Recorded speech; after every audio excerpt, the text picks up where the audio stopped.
Today we are going to learn how to hold a sigh correctly.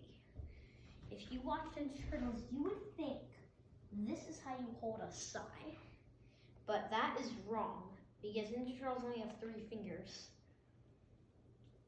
But we're actually supposed to hold it like this, when you think we have to hold it like this and sort of hit people with it, but we have to hold them like this.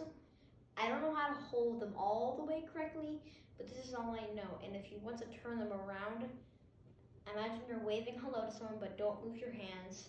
Put your fingers around the other side and put your thumbs to the top, and then get in your fighting stance. The first strike, I don't know yet because we haven't been practicing them a lot.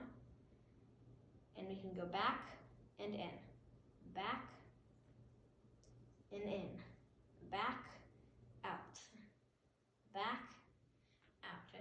And if you want to learn how to hold the sign correctly and learn how to be really good at it, you need to just start flipping them like I am right now. That is the end of the video. Bye.